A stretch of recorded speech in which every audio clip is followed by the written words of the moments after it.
Hello, everybody, and welcome to Alternative Design's presentation of Make the Checkout to Who? This is Tim Harding. I'm Chief Marketing Officer for Alternative Design, and once again, I want to thank you for taking the time to join us today. I'm in a little bit better voice than I was last week, and I appreciate all the kind words I got from you folks as I was fighting off a head cold and a very sore throat. You were quite kind, and I appreciate your thoughts on that. And so I'm much better now and happy to be back in front of the microphone. I'll be talking today about Provident Trust quite a bit. A lot of technical things that go on behind the scenes, but stuff that is probably good for you to know, at least have in the back of your head in case some awkward sounding questions come up. Speaking of questions, I will be taking questions, as always, at the end of this webinar. If you have a question during the course of the presentation, please go ahead and type it into the chat box on your control panel, and I will respond to all the questions that I receive, or at least as many of them as I possibly can, and I will do that before we conclude the webinar today. So today's topic is one that, we get more questions from first-time agents, new agents, about Provident Trust than probably anything else. We get a lot of questions about the product and the structure of the product and the mechanics of the product. But the reality is that the sticking point for someone who's never worked with us before, or someone who's never worked in this arena before, is Provident Trust. And the first question is really, well, why is Provident Trust involved in the first place? What purpose do they serve? And why can't we work directly with ADIS, or why doesn't the app go to ADIS? Why isn't the check made out to the bank? Why is the check made out to Provident Trust? Well, here's why Provident Trust is involved. MarketLink CDs are issued in what's referred to as book entry form. That means that there is no physical piece of paper, there is no physical certificate of deposit for the client to hold on to. Because of this, there must be a custodian that has the capacity to hold evidence of the CD for the benefit of the client. Now, historically, evidence of a MarketLink CD has been held in broker-dealers through custodial brokerage accounts. But as you know, through Alternative Design, we've been able to provide a custodian that is acceptable and compliant with the bank's requirements in the form of a custodial self-directed trust account. So Provident is involved basically as what you would refer to as the custodian. Their job is to hold evidence of the CD for the benefit of the client, because there is no physical piece of paper. Now, for the rare client or prospect, this may be an issue. A senior citizen who's been used to getting a piece of paper when they buy a CD at the bank must learn to understand that in this particular type of transaction, no piece of paper is issued. And if you look into the disclosure documents, you will find a very good description in black and white of why this is. It says, no evidence such as a passbook or certificate will be provided to you. Because you will not be provided with a certificate evidencing your CD, the purchase of a CD is not recommended for persons who wish to take physical possession of a certificate. This might be a different type of transaction than some of your clients are used to. However, you'll see as we go through the rest of the webinar today that these are the type of transactions that take place in huge amounts on a daily basis, especially through the securities industry. You'll be surprised at the numbers.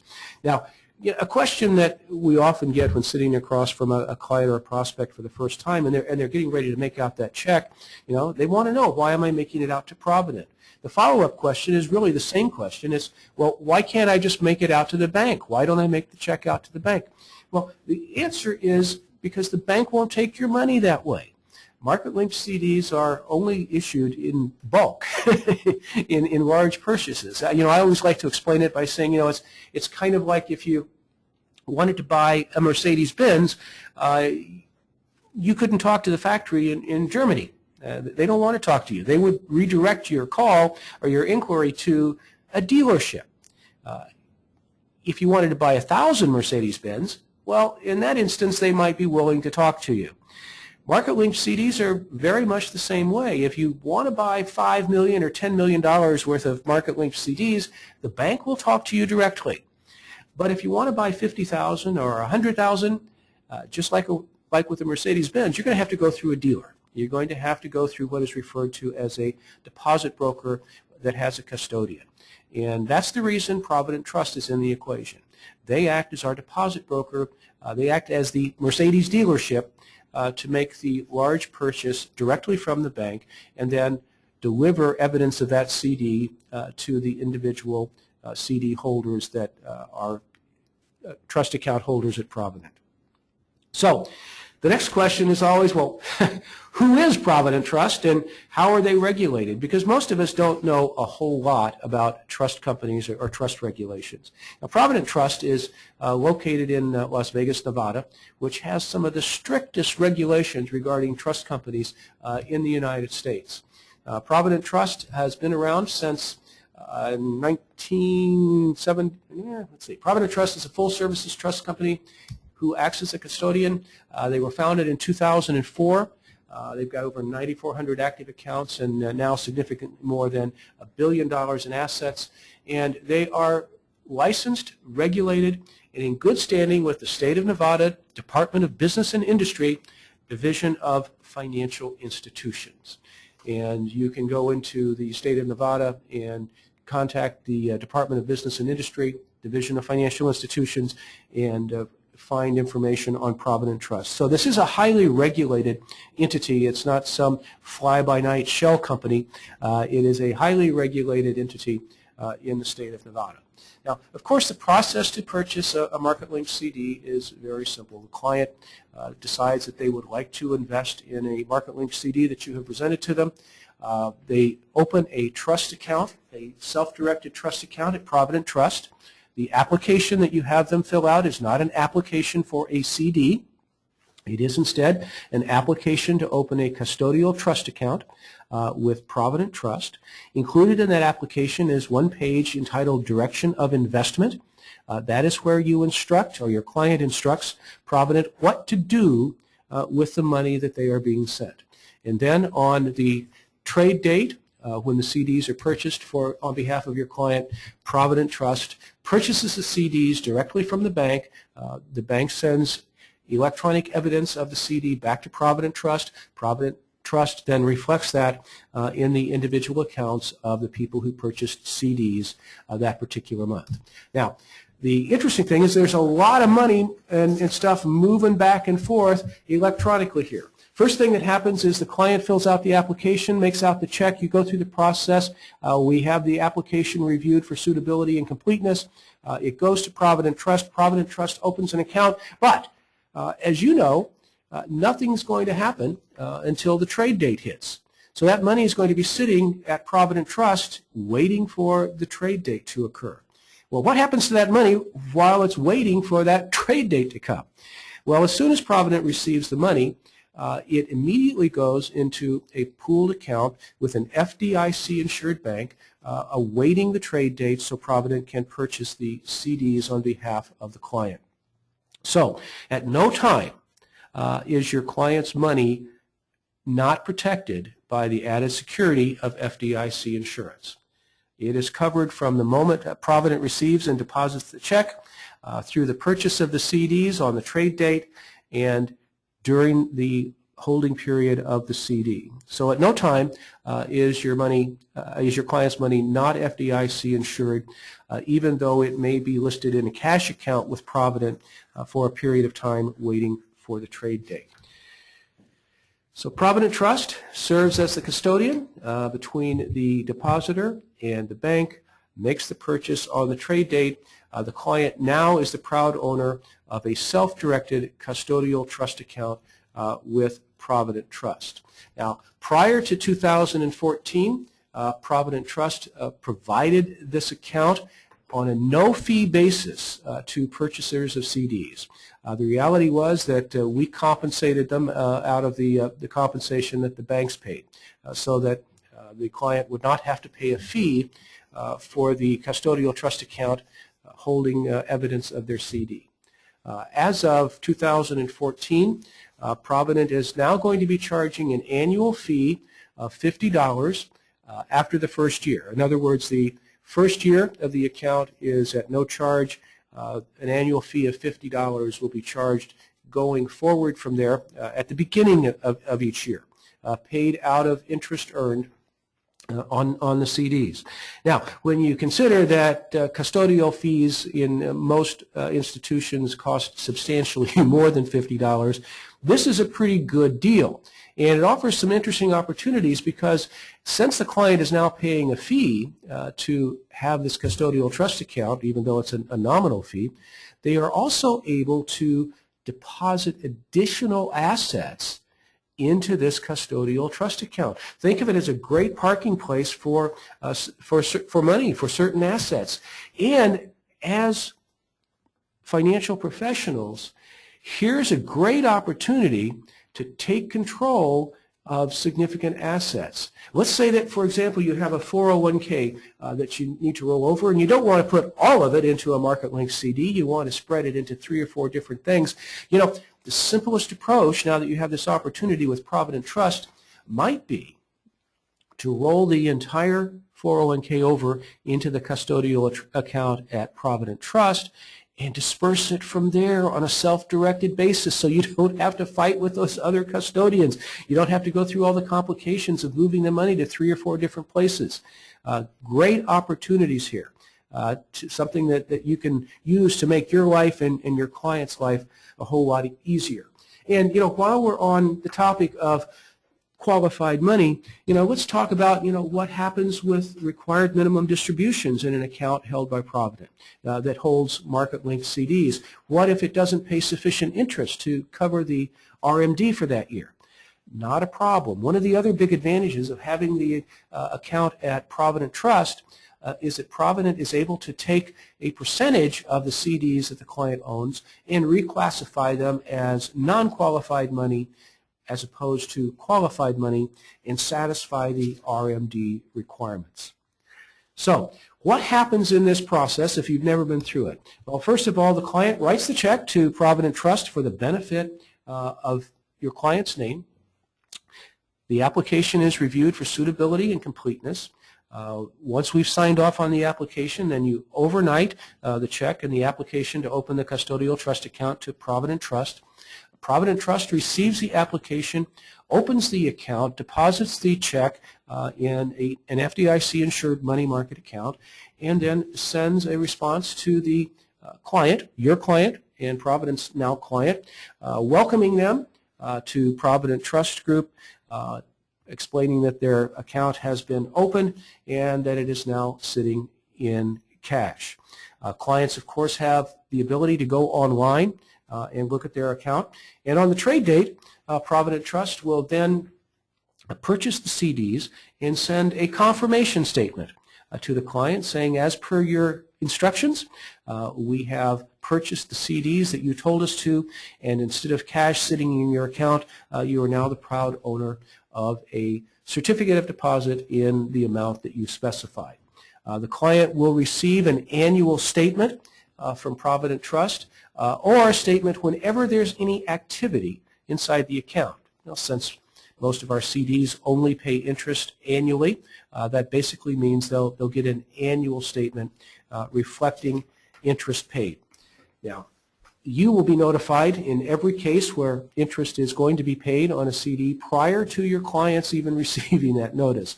So you'll have notice ahead of time so that you can go ahead and schedule that annual review meeting and talk about what to do with that interest payment and perhaps pick up some additional pieces of business. Now, all of this electronic stuff is a little confusing to some folks. I'll give you an example. My father, who's 82 years old, won't use his debit card at the grocery store because he doesn't know how much money they're going to take out. He just doesn't trust this newfangled technology. So what he does is he goes to the credit union, takes out cash, walks across the parking lot, and buys groceries. So, for some people, the idea of a book entry transaction is a little bit confusing, but let me tell you emphatically, this is the way money moves in the world, because all of these transactions go over a system that is run by the DTC, or the Depository Trust Corporation. It was established in 1973 to provide clearing and settlement efficiencies through electronic book entry ownership changes. In other words, they started in response to a mess that was in the stock market. Back before the DTC, stock certificates were issued on a regular basis. People actually took physical possession of shares of stock, and there was a tremendous amount of paper being generated. So much paper being generated, in fact, that stock certificates were being lost, misplaced, errors were on them. It just was becoming a totally unmanageable situation for Wall Street and for the securities industry in general. You might remember these guys on bicycles running stock certificates and orders back and forth all across New York. Guess what? They're gone. They're gone. And they're all gone because of the DTC. This number is going to boggle your mind. In 2011, the DTC settled transactions of over, get this figure, $1.7 quadrillion. $1.7 quadrillion. I'm not even sure I can count up how many zeros that is. But this is the way business is transacted in today's world. A market-linked CD is just a little bit ahead of the rest of the banking industry in conducting transactions this way. It won't be very long before virtually all bank transactions are going to be conducted in a book entry manner, and we at least go green and save a forest or two. Now, if you have questions about how to submit a case, of course, your business consultant is always available to you to help and walk you through the process step by step. But in addition, you always know that you can go into the agent portal on our website, go to the section entitled Process, and there you will find very easy to follow, step-by-step, very specific instructions on the case submission process, tips for making a transfer from another institution easier, and then, of course, instructions in the event that you have a client die prior to the maturity of the CD. Or if they want to redeem early because of an emergency. You'll also, under the same section, find all of the forms that you could possibly need to conduct business with your clients. You'll find the two applications, one for qualified funds and one for non-qualified funds. You'll find a standalone direction of investment form. This is the form that you use if you have a client who would like to add additional dollars to an account that they have already opened at Provident Trust.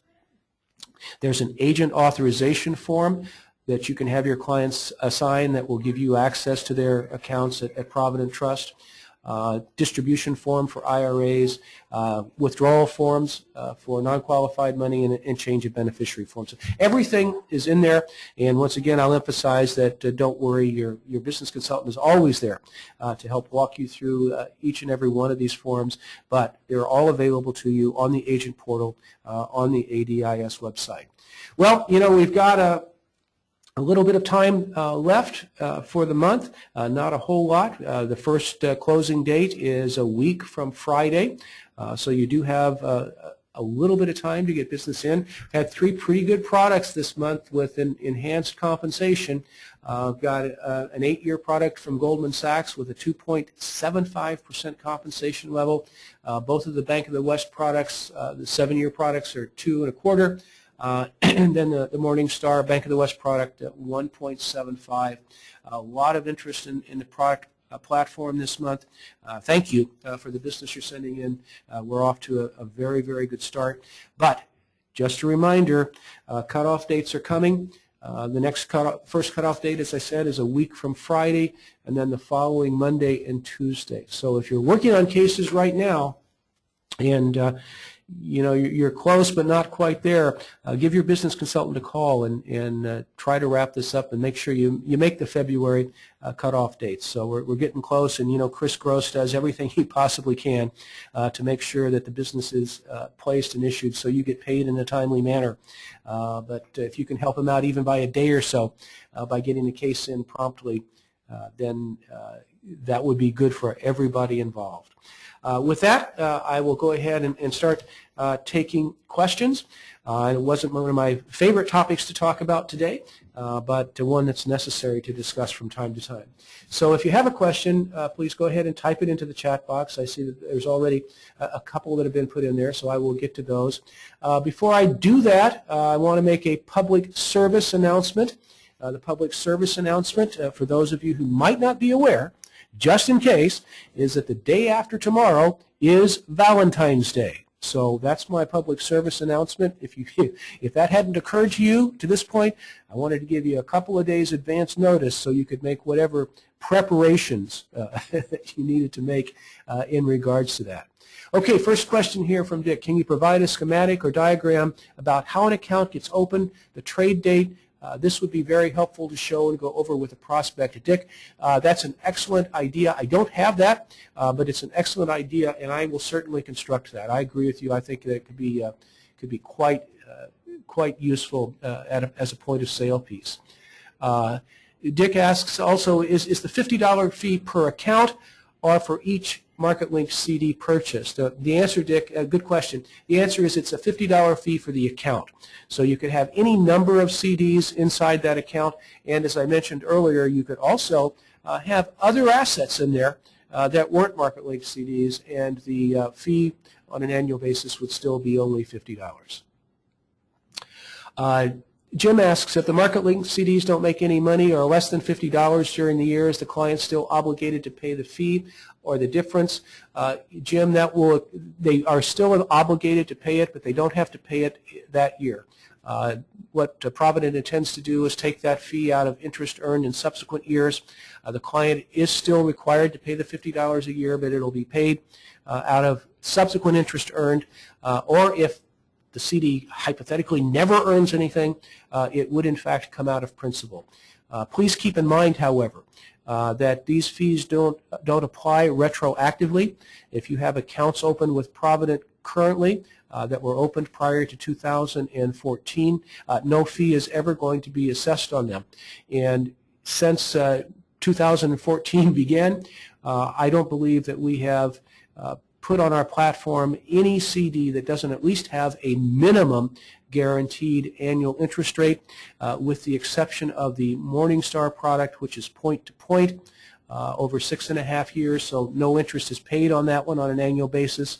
In that particular case, the $50 per year fee would accrue and would be taken out at maturity when the interest payment is paid at the end of the term. Dwayne asks, does a $50 annual fee apply to clients who set up accounts prior to 2014? I did just answer that, Dwayne. The answer is no, it does not. So the accounts that were set up previously will not be subject to the fee. Another question on what happens if they didn't earn interest. I believe I've already answered that. Does the client at least get a receipt when you take an app? They have the disclosure documents, and they get a confirmation statement, a welcome statement, and a confirmation statement from Provident Trust. There is no receipt attached to the application. I certainly would have no objection as a business practice to providing them with one, but no, there isn't a receipt connected to the application itself.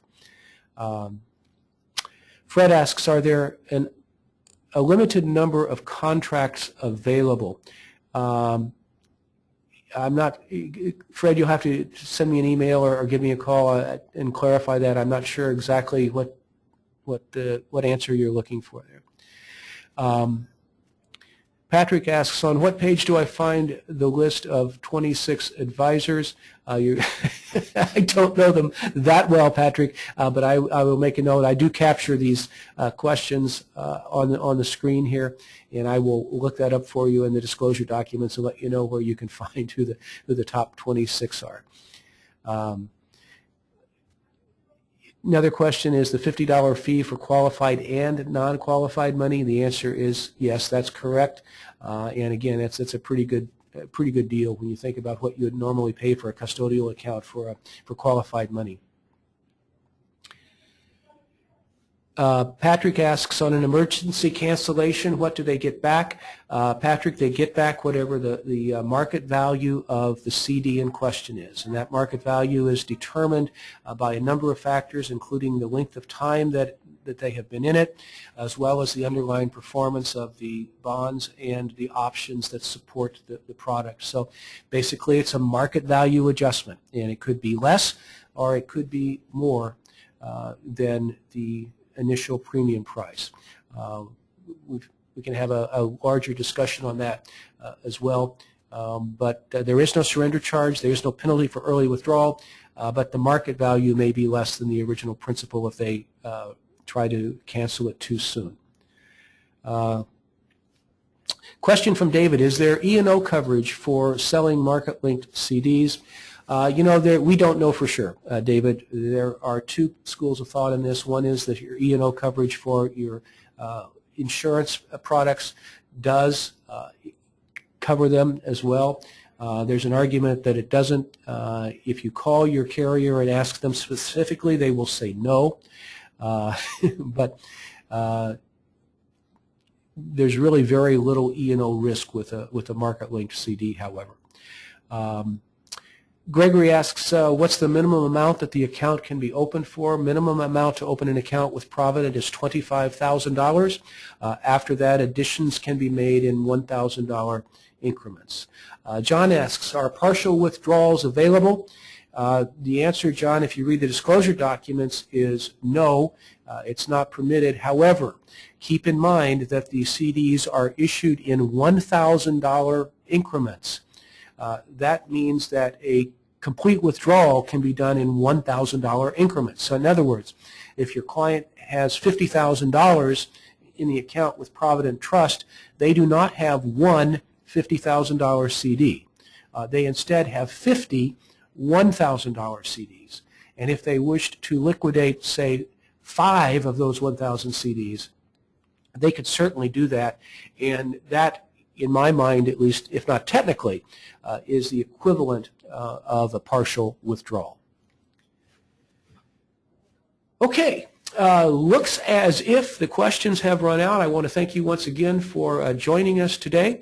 We'll be back same time, same place next week, Wednesday at 11:35 Pacific time. Hope to see you then, and thank you once again for your business this month and for participating with us. And happy Valentine's Day. Take care.